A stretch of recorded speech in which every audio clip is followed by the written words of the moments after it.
I think it was Intro to Strengths class. And Mm. it clicked so hard for me. Because so here's the thing. And you know this about me. I'm very much an extrovert. I love talking to people. I love interacting with people. And yet you heard from my story, like I'm an engineer. And so Right, I kind of, in my early career, I kind of had these two sides and I couldn't ever make them fit together. It was right, sit in front of my computer and write code all day, and I want to go like hang out with people and have fun with people, talk with people, and engage with people. And right. I couldn't build the bridge. And so strengths was what did that for me. I sat in Mm. that class, getting a little teary-eyed now. I literally cried in that class because Really? everything, oh yeah, everything finally clicked for me as to why I did the things I did.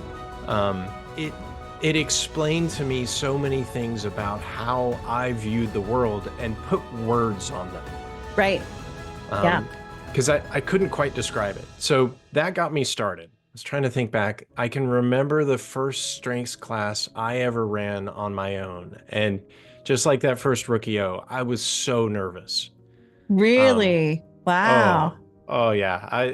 Because part of part of what I love about that class now is I have a whole bunch of tools and I bring them in, we have a discussion, and Right. sometimes we spend an hour on this tool and sometimes it's 5 minutes. It depends on what the people in the Right. class need. Hmm. And so that intro to strengths class was really the first one where I went from being a technical trainer into a facilitator, Hmm. which is where I learned a lot from the folks in RU because they were professional facilitators. And so I Hmm. would, I took every class they had. I would shadow them on things and I would learn from them how do you manage these situations? How do you Yeah. think about this? Hmm. Um, and so for me, it was two new things: strengths, which I wasn't sure I knew really well, and facilitation, which I was sure I didn't know That's very well. interesting. My experience with strengths and only like because you were the one who really enlightened me on it, was the basements part. I took the class with you, and I still remember this because I was having a hard time understanding why certain people on the team were behaving or doing things a certain way. So like when I took it, I had a one-on-one like strengths class with you. It wasn't until I learned about the basements that I was like, oh, so that's why I'm obnoxious to this person. You know what I mean? Because like I think that's equally important.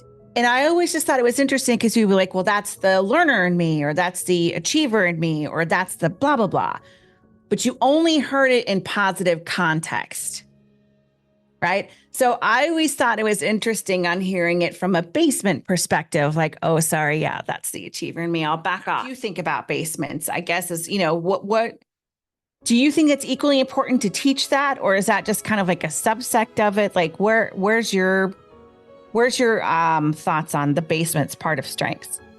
So first, the caveat: I have positivity in my top 10, Oh so yeah, yeah.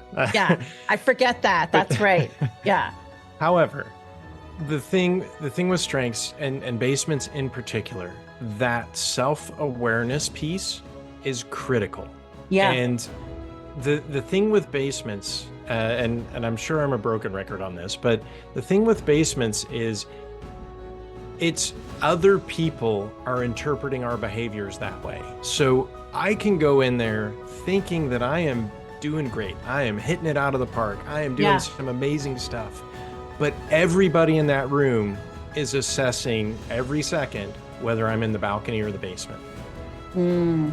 And Hmm. for me, that was a very liberating kind of thing because I also have Maximizer in my top.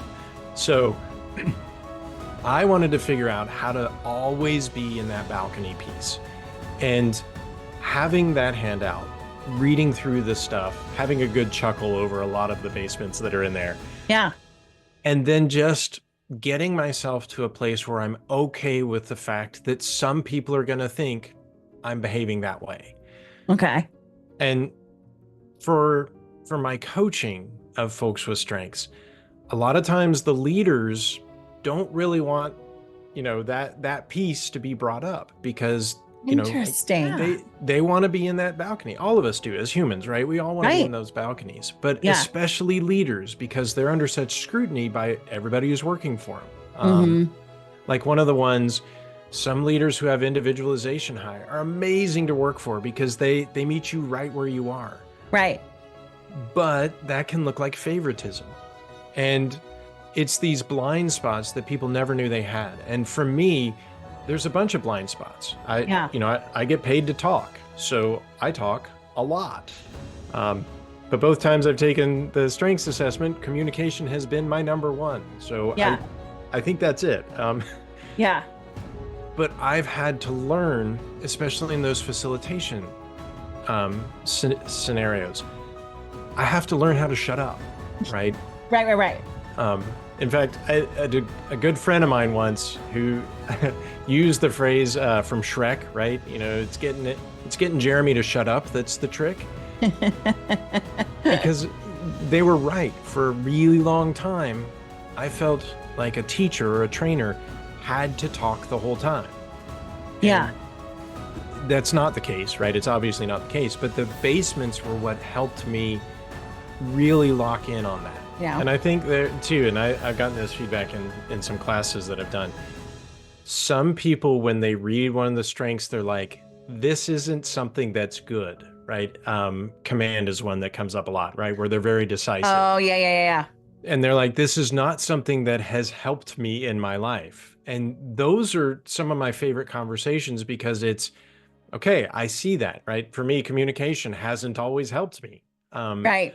But it's talking about what that looks like. And command is one that when we're kids, nobody likes the kid that talks back to the teacher. Bossy kid. Yeah, that's right. Exactly. But, now how do we leverage that? You're really good at it. So how do we take that, and use your powers for good instead of evil? That's right. And it's those kinds of things, building that awareness of it is something that I can be good at. Right. This is something that can be used for good. Yeah. That for some people, that is like step one in just appreciating that strength. Because honestly, it's not always there. Right. Some folks are like, yeah, I never shut up, and everybody says that, and it's it's a liability, and right, all that kind of stuff. Right. But it's. Right, the positivity side of me wants to say, but it's always an asset. You just have to look at it differently. Which is where my ideation comes in. Yeah. I think positivity is a good one too, but I can imagine for somebody else that could be, it's always just so positive. Never just, but I mean, that's just, I love that about you. Like, and Katya was always just harmony. So between you two, it was like, we're just going to sprinkle love and happiness and friendly. Like the two of you together were just kind of like these little rack space fairies, just spreading your little twinkle dust everywhere. Like everything is great, and the most perfect combination, by the way, for an onboarding that's live, quite honestly. It's like, well, of course you want those people. Like they're just, come on in and let me show you. And, it was great. That's my favorite time.